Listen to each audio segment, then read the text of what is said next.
اعوذ باللہ من الشیطان الرجیم بسم اللہ الرحمن الرحیم رب اشرح لی صدری ویسر لی امری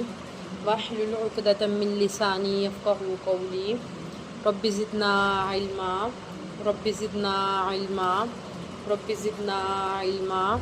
رب یسر ولا تعسر وتمم بالخیر اللہم فقہنا فی الدین یا ایہا الناس،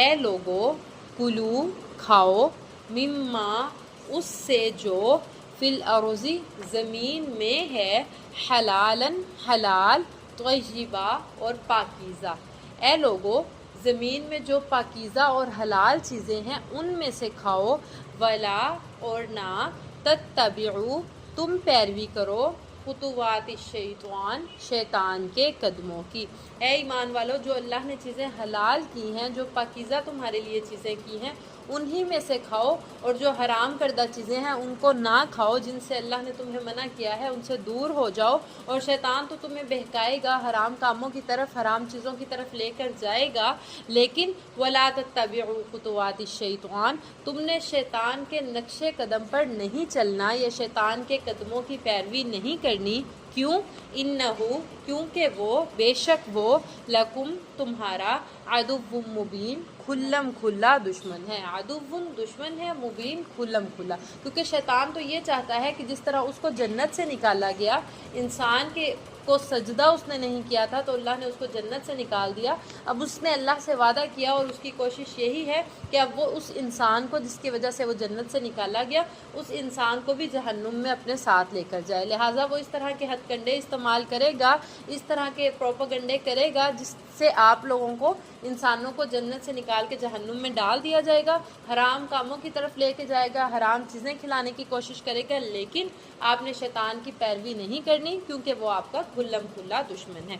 انما یأمرکم، بے شک وہ تمہیں حکم دیتا ہے، بالسوء برائی کا، والفحشاء اور بے حیائی کا۔ بے شک شیطان تو تمہیں برائی کا، بری باتوں کا اور بے حیائی والے کاموں کا حکم دیتا ہے، وَأَن تَقُولُوا اور یہ کہ تم کہو، علی اللہ اللہ پر وہ باتیں، ما لا تعلمون جو تم جانتے نہیں ہو۔ بے شک شیطان تمہارا کھلا دشمن ہے، وہ تمہیں بری باتوں کا اور بے حیائی کی باتیں کرنے کا ضرور حکم دے گا، ان باتوں پر چلانے کی کوشش کرے گا، اور وہ ایسی باتیں کروانے کی کوشش کرے گا کہ تم اللہ پر بہتان باندھو، اللہ پر ایسی باتیں کرو جس کا تمہیں علم ہی نہیں ہے۔ جیسے فار ایگزامپل اللہ تعالیٰ عرش پر موجود ہے، اب انسان بعض اوقات اس سوچ میں گم ہو جاتا ہے کہ وہ عرش کیسا ہے، جیسے قرآن مجید میں ذکر آیا اللہ کا ہاتھ ہے، تو اب انسان، ہماری سوچ تو پہنچ ہی نہیں سکتی، وہ اللہ نے ہمیں اتنا بتا دیا، بس اتنی تک اپنی سوچ محدود رکھنی ہے، اس سے آگے اگر ہم سوچیں گے تو ہم گمراہی کی طرف چلے جائیں گے۔ انسان کو یہ سوچ آتی ہے کہ اللہ نے ہر چیز کو بنایا، انسان ہے تو اللہ کو کس نے بنایا، ان سوچوں کی طرف نہیں جانا۔ جب ایسی سوچیں آئیں تو اعوذ باللہ من الشیطان الرجیم پڑھ کے اپنے آپ کو مصروف کر لینا ہے۔ یہ شیطان کے وسوسے ہوتے ہیں، شیطان کے خیالات ہوتے ہیں جو وہ ہمارے ذہن میں ڈالتے ہیں تاکہ ہم سوچوں میں گم ہوتے جائیں اور پھر ہم گمراہی کی طرف چلے جائیں۔ وَأَن تَقُولُوا عَلَى اللَّهِ مَا لَا تَعْلَمُونَ اور شیطان یہ چاہتا ہے کہ تم اللہ پر وہ باتیں کرو جو تم جانتے نہیں ہو، جن کا تمہیں علم نہیں ہے، ایسی باتیں وہ تمہارے منہ سے نکلوانا چاہتا ہے۔ وَإِذَا اور جب قِيلَ لَهُمْ کہا جاتا ہے ان لوگوں سے، اتبعوا پیروی کرو، ما انزل اللہ جو اللہ نے نازل کیا، قالوا تو وہ کہتے ہیں، بل نتبع بلکہ ہم پیروی کریں گے، ما الفینا جس پر ہم نے پایا، علیہ آباءنا اپنے آباء و اجداد کو۔ اب کیا ہوتا تھا، جب کسی کو سمجھانے کے لیے، بتانے کے لیے کہا جاتا تھا، عرب کے دور میں بھی اور آج کل بھی ایسے ہے، کسی کو سمجھایا جائے کہ آپ کو یہ رستہ غلط ہے، آپ صحیح راست پر آئیں، تو وہ کہتے ہیں اچھا جی جو ہمارے آباء و اجداد کرتے رہے کیا وہ غلط ہی کرتے رہے؟ تو اللہ تعالیٰ قرآن مجید میں ان لوگوں کا ذکر کر رہے ہیں کہ جب ان سے کہا جاتا ہے کہ جو اللہ نے قرآن اور حدیث نازل کی ہے اس کی پیروی کرو، باقی سب کچھ چھوڑ دو، تو وہ کہتے ہیں کہ کیا ہم اس بات کی پیروی نہ کریں جس پر ہم نے اپنے آباء و اجداد کو پایا؟ یعنی ہمارے آباء و اجداد تو اتنا پڑھتے تھے، اتنی عبادت کرتے تھے، کیا وہ سارا کچھ غلط ہی کرتے رہے؟ ہاں، ان کا جو معاملہ تھا وہ اللہ کے ساتھ ہے، اللہ ان کی نیکیوں کی وجہ سے، یا اس وقت اتنا شعور نہیں تھا۔ آج کل تو اتنا جدید دور آ گیا، سمجھانے والے بہت سے عالم ہیں، موبائل کے ذریعے ہم لوگ بہت کچھ سیکھ سکتے ہیں اگر اس کو صحیح طور پہ استعمال کیا جائے۔ تو پھر جب اللہ تعالیٰ کہہ رہے ہیں ان لوگوں سے کہا جاتا ہے کہ اس چیز کی پیروی کرو جو اللہ نے نازل کی، تو وہ کہتے ہیں کہ نہیں، ہم تو اسی کی پیروی کریں گے جس پر ہم نے اپنے آباء و اجداد کو پایا تھا۔ تو اللہ تعالیٰ کہہ رہے ہیں اولو، کیا اگر کان آباؤہم، ان کے آباء و اجداد، لا یعقلون، نہ عقل رکھتے ہوں، شیئن، کسی بات کی، ولا یہتدون، اور نہ وہ ہدایت پانے والے ہوں۔ یعنی اللہ تعالیٰ کہہ رہے ہیں کیا ان کے آباء و اجداد بیچارے جو پڑھے لکھے نہیں تھے، انہیں عقل نہیں تھی، سمجھ نہیں تھی، ان کو کوئی گائیڈ کرنے والا نہیں تھا، ان کے وقت میں تو کوئی ان کو سمجھانے والا نہیں تھا، وہ راہ راست پر پراپر طریقے سے نہیں آگے۔ اب آپ کے پاس تو ہر سہولت موجود ہے، کیا اب بھی آپ اپنے آباء و اجداد کی پیروی کرو گے؟ اس آیت کی سمجھ آئی؟ دوبارہ سنیں۔ اور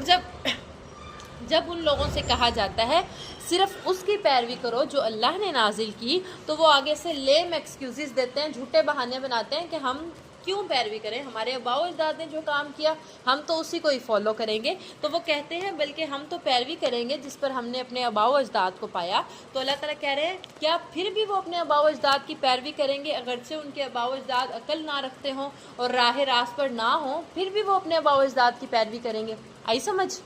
مفہوم سمجھنا اس آیت کا جی۔ وَمَثَلُ الَّذِينَ، اور مثال ان لوگوں کی، کفروا، جنہوں نے کفر کیا، کَمَثَلِ الَّذِی، اس کی مثال کی طرح ہے، يَنْعِقُ، جو پکارتا ہے، بما، اس کو جو، لا يسمع، نہیں وہ سنتا، الا دعاء، مگر پکارنا، ونداء، اور آواز دینا۔ اب اللہ تعالیٰ کہہ رہے ہیں یہ کافروں کی مثال اس طرح کی ہے جیسے کسی چرواہے، کوئی چرواہا ہے وہ اپنے جانور کو بلاتا ہے۔ اب جانور ہماری زبان تو نہیں سمجھتے، ہم جانور کو،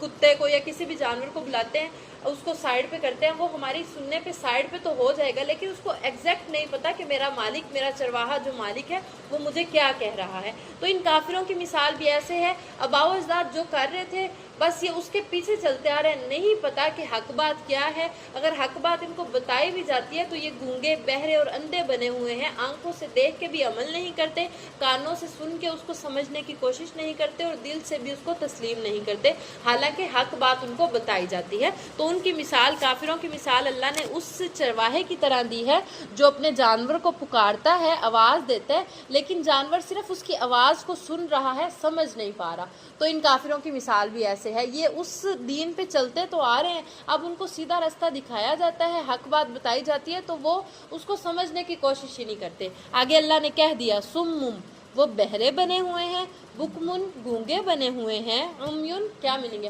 اندھے بنے ہوئے ہیں، فہم لا یعقلون، پس وہ عقل نہیں رکھتے۔ ان کی مثال جنہوں نے کفر کیا اس شخص کی مثال کی طرح ہے جو پکارتا ہے کسی جانور کو، تو جانور صرف اس کی پکارنے کی آواز کو تو وہ سن رہا ہے کہ کوئی آواز آ رہی ہے، جانور اب اسے کہا جاتا ہے ادھر آؤ، ادھر چلو،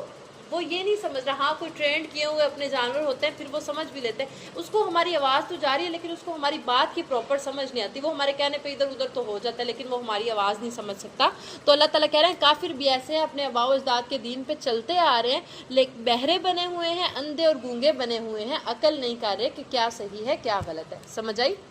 ایک آیت اور پڑھ لیں۔ یا ایھا الذین آمنو، اے لوگو جو ایمان لائے ہو، کلو، کھاؤ، من طیباتی، پاکیزہ چیزوں میں سے، ما رزقناکم، جو ہم نے تمہیں رزق دیا۔ اے ایمان والو وہ چیزیں کھاؤ جو ہم نے تمہیں پاکیزہ عطا کی ہیں، جو پاک صاف ستھری چیزیں دی ہیں، پاکیزہ چیزیں دی ہیں، حلال چیزیں دی ہیں، ان میں سے کھاؤ۔ واشکروا للہ، اور اللہ کا ہی شکر ادا کرو، ان کنتم ایاہ تعبدون، اگر تم صرف اس کی عبادت کرنے والے ہو، اگر تم ایک اللہ کو ماننے والے ہو، ایک اللہ کی اطاعت کرنے والے ہو تو اللہ کی نعمتوں پر شکر بھی ادا کرو اور اللہ کی نعمتوں میں سے پاک اور حلال چیزیں کھاؤ۔